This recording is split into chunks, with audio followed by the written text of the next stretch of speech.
Dear friends, don't be surprised about the fiery trials that have come among you to test you. These are not strange happenings. Instead, rejoice as you share Christ's suffering. You share his suffering now so that you may also have overwhelming joy when his glory is revealed.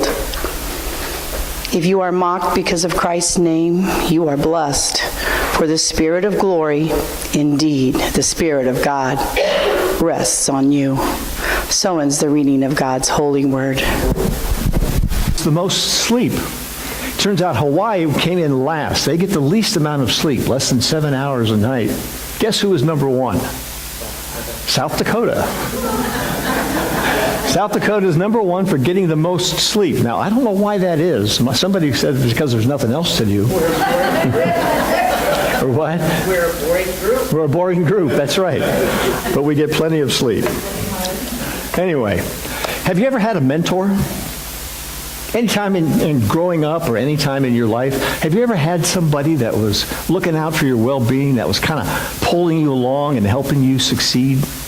Ever had somebody that really believed in you? Maybe it was a parent. Maybe it was a sibling or perhaps a friend. Perhaps someone older in your life that took you under their wing. Mentors will do that, you know. Mentors will pull you along because they believe in you. In fact, they believe in you sometimes more than you believe in you. Mentors are people that will give up their well-being to take you under their wing and help you get along, to help you succeed, to help you become what they think you're capable of becoming. Mentors are people who believe in you so much that they will sacrifice anything to see you get ahead. Those of you that have had mentors and known about it know that their efforts are there to help you. You know what those efforts are. Sometimes we have mentors that we don't know about. Sometimes there are people that are in our lives that have gone out of their way to help you and you aren't aware of it. That's a kind of an unconditional kind of mentorship or unconditional kind of giving. But those people exist. They help you anyway. Now here's the really tough question. For those of you that have had mentors or even just a parent that kind of brought you along and encouraged you, here's a tough question. Have you ever disappointed them? Have you ever let them down? Have you ever not performed to your capabilities to where they were, well, disappointed in you? That you maybe perhaps hurt them? If you have, then you know the guilt that follows. When you let somebody down, when someone is disappointed in you, that is a pretty heavy guilt trip. You feel guilty because you've disappointed somebody, but you also feel guilty because you've let yourself down. It's kind of a double whammy of guilt. And that's hard to overcome. That's hard even to take to Christ and ask him to get rid of that for you. It's a very difficult thing to do. Well, the year was 1969. I was between my freshman and sophomore years at Ohio State University. I had been working in an animal clinic for a number of years. And in this animal clinic, there were 3 doctors. And one of the 3 doctors was a very well-known, very successful veterinarian. And he was also well-known at the College of Veterinary Medicine at Ohio State. It's where he graduated from. Dr. Gable was well known within the racing of racehorses in the state of Ohio. He was on the racing commission. So that elevated his position quite highly with a lot of people. Dr. Gable went to bat for me. Dr. Gable saw something in me that he wanted to help out, something that he wanted to take me under his wing and help me along. He met with the dean of admissions of the veterinary school, drove an hour and a half to meet with this guy on my behalf, to talk to him about some talent and some skills that I had demonstrated while working in his clinic, and to promote me to get into vet school. At the time, to get into vet school, at that time, you needed grades and you needed some kind of political pull. You needed some kind of pretty hefty recommendation in order to get into vet school. That was prior to an entrance exam, an entrance exam they have now to get into vet school. So all I had to do was have grades and have political pull. Most people didn't have political pull. I was fortunate enough to have that political pull with Dr. Gable. Unfortunately, I did not have the grades. So he met with the dean of admissions at Ohio State and on my behalf and said, give this guy a break. He may not show it in his grades, but he has great talent. He has great future as a veterinarian. So that semester, I kind of didn't do too well.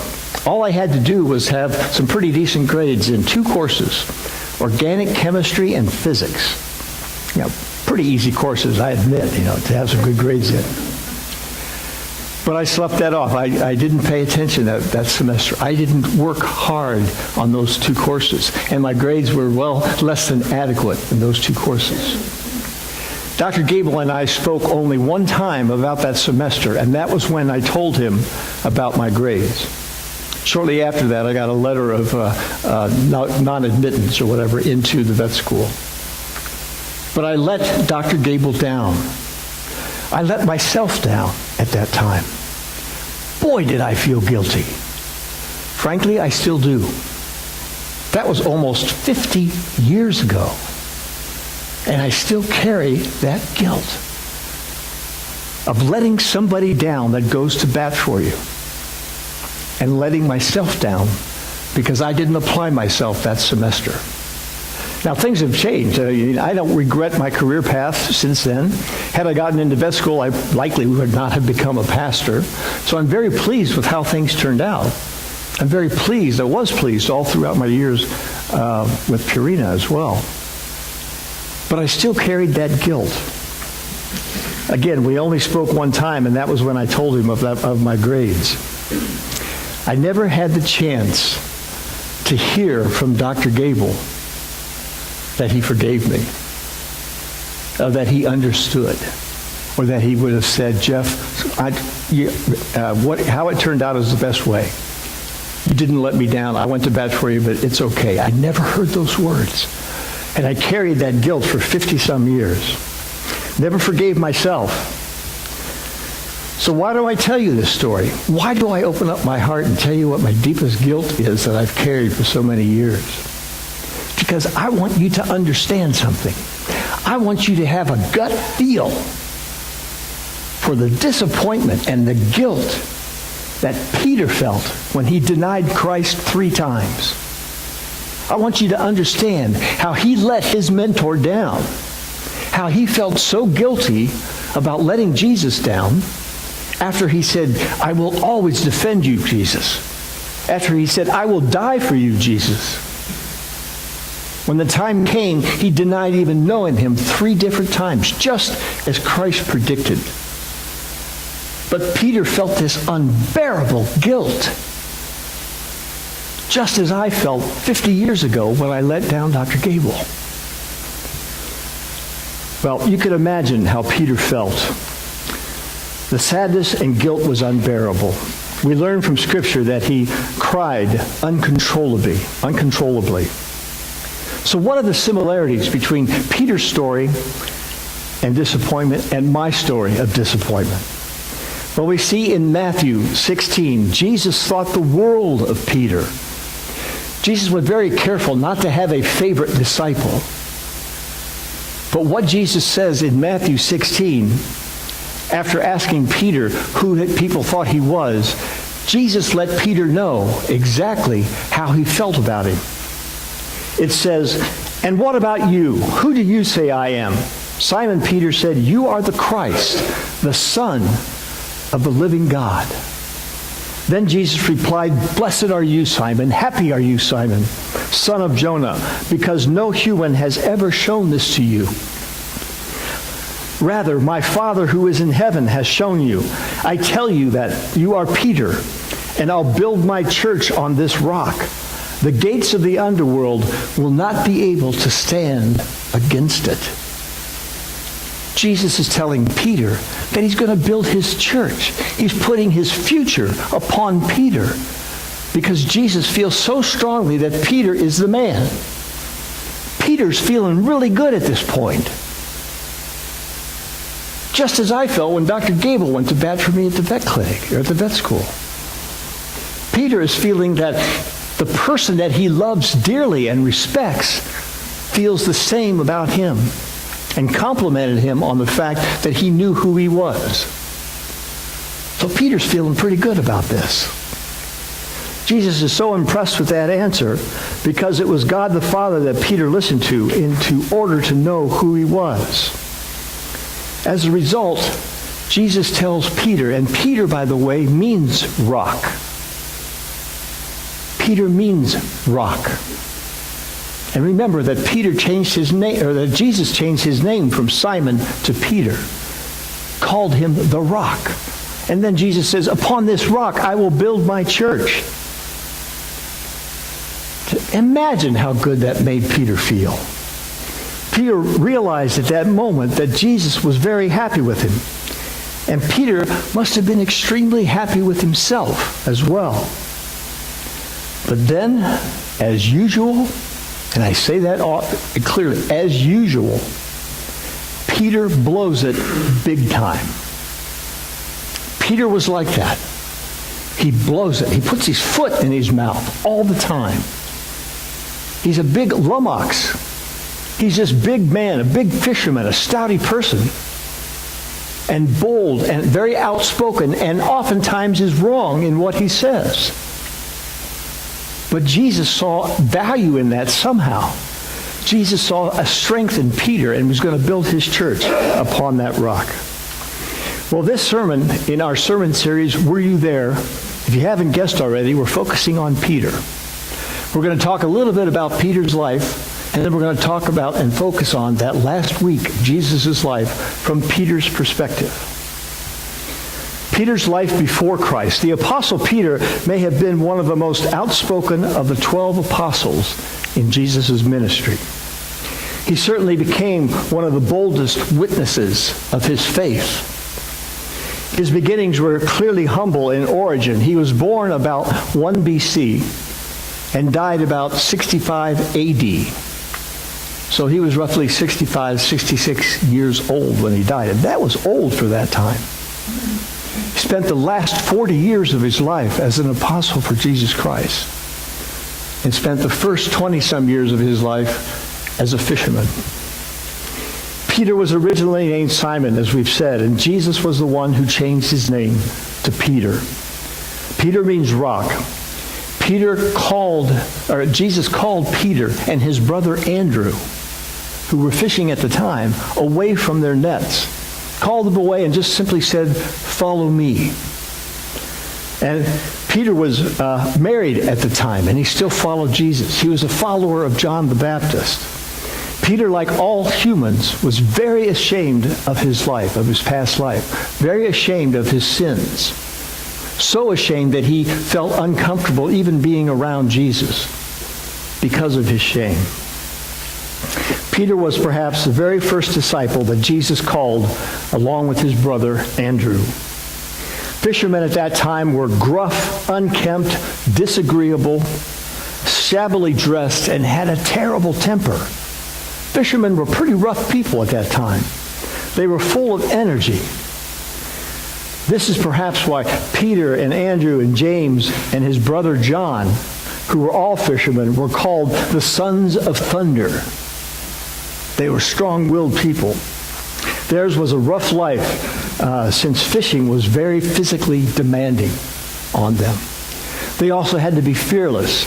They were in roughly 20 to 30-foot boats on the Sea of Galilee, and when the storms came up, they had to be fearless in dealing with those storms, and how to deal with the storms and not capsize their boats. Peter was always putting his foot in his mouth. They simply gave up everything they were doing, Peter and Andrew, everything they were doing when Jesus said, "Follow me." They left their boats, they left their nets, they left all the accessories to fishing to follow Jesus Christ. How many people today would walk away from their own business to follow someone just because they said, "Follow me"? I don't think very many of them would. Peter's life with Christ. As mentioned earlier, Peter was among the first disciples called by Jesus, and he was frequently their outspoken spokesperson, both for good and for bad. One thing that he is credited with is his special insight in identifying who Jesus really was.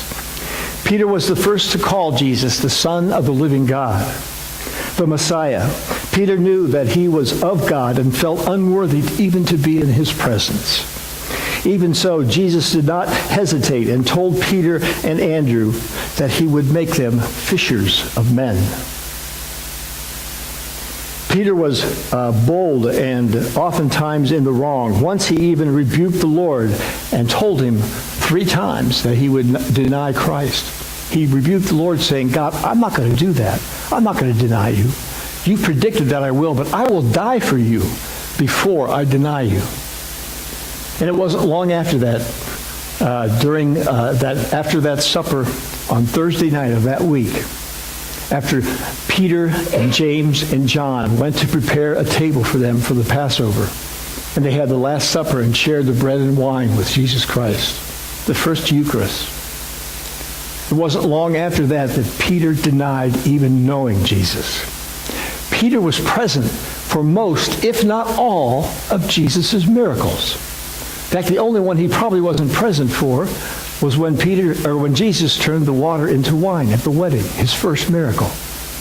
After that, Peter was there for all those miracles. Peter knew who Jesus was. And yet he denied him 3 times. Imagine the guilt. Imagine what he felt. After Peter denied knowing Jesus 3 times, just as Jesus had predicted, Peter was extremely disappointed in himself. His guilt was deep, and he faces and fierce as he tried to reconcile his own weakness in the face of trouble. He was in desperate need of forgiveness and encouragement if he was going to carry on what Jesus had asked him to do. He was incapable of doing that. But then we read in Mark, it says, first tell the gospel of Mark, the angels came to the women who went to the empty tomb. The angels came to the women and said to them, go, tell the others, especially Peter, that I will meet them in Galilee. And the women left. Did you catch it? Did you hear it? Did you pick out just 2 words in that sentence that means everything to both Peter and to you and I? Did you catch it? 2 words in what was said. Go tell the others, especially Peter. The angel singled out Peter and said, go tell the others, meaning all 12 of them, or all 11 of them at that time. Go tell them, I'll meet them in Galilee. But he singled out Peter and said, especially Peter. That especially Peter is right for all of us. It means we are forgiven. It means we get to bat again. It means in the game of life, in the game of baseball, we strike out, but we also get a chance to bat again. Especially Peter. Especially Bonnie. Especially Brett. Especially Kathy. Especially Sandy. Put your name to it, especially you. That means you get a second chance. That means failure is not fatal. It means we are forgiven. 2 words says it all, especially Virginia. We are forgiven. In the Gospel of John, we see again where Christ recognized the need, that need of Peter's, and he let him know 3 times that he was forgiven. In the Gospel of John, Jesus asked him 3 different times, Peter, do you love me? And Peter says, Lord, you know I love you. Christ says again, feed my sheep.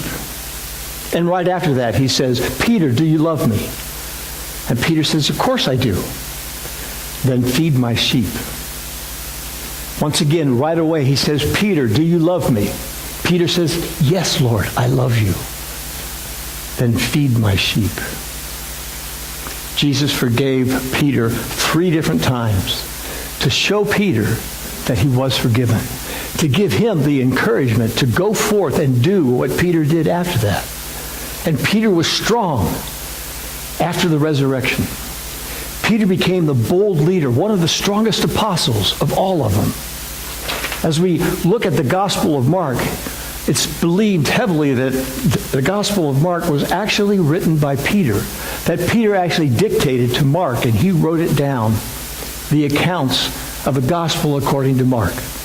In the Gospel according to Mark, there are so many specific details, like eyewitness accounts, that only Peter would know. For example, Peter, James, and John were asked to go with Jesus up to a mountain where Jesus went through what's called transfiguration. It's when the humanity of Jesus was ripped away and they saw the divinity of Jesus Christ. They saw that Jesus truly was God himself. And even after that, Peter denied him 3 times. And even after that, he was forgiven. So it's widely believed that that Peter wrote the Gospel of Mark. Peter's glorious ending after the crucifixion. We don't know much about what Peter did during that last week of Christ's life. We do know that he, James, and John went to the upper room to prepare for that final meal. They were asked by Jesus Christ to go prepare for that Passover meal. The next time we see Peter is when he's telling Jesus that he will not deny him. The next time we see Peter, he is denying him 3 different times, just as Jesus predicted. In the days leading up to Peter's death, almost all of the apostles at that time had been martyred, had been killed for their belief. Did Jesus actually predict Peter's death by crucifixion when he said, "When you are old, you will stretch out your hands, and another will dress you and take you where you don't want to go. You will be put in prisoner's garb. You will be put up on the cross with your arms outstretched to go where you don't want to go, to be crucified." It is stated that Peter was stretched out by his hands and again dressed in prison garb. He was said to be crucified upside down because Peter did not feel worthy enough to be crucified just as Christ was crucified. He wanted to be crucified upside down to show him that he was not Christ's equal. As I stated earlier, for 40 years, Peter became an apostle of Jesus Christ. First of all, Peter was a disciple, just as the original 12 were disciples. And Jesus had the ability to predict which disciples would be faithful and which one would betray him. But as one of the disciples, after Jesus' resurrection, Jesus gave the great commandment. The great commandment to the disciples and the great commandment to all of us is to go forth and preach the gospel to all nations. Take it to every corner of the world. Preach the gospel. That's the great commandment to all of us as disciples. Disciple means follower. An apostle means that you are sent forth by an individual. So the disciples became apostles. In order to become apostle, you must be a follower first. So in essence, there were only 12 apostles. You had to be a follower of Jesus during his brief ministry, or you had to have contact with the risen Jesus Christ, as Paul did when he met Jesus on the road to Damascus, and when he went away for 3 years in the desert to learn. He was taught by Jesus Christ himself. So Paul also became an apostle, even though Paul was not a disciple. So God gives Peter a second chance, especially Peter. And I'll bet he will give you a second chance. All you need to do is ask for it. In fact, I'll bet that second chance will turn into many chances if you just ask for it each time. Give it a try. It's yours simply for the asking. Amen. If we could have our ushers come forward, please.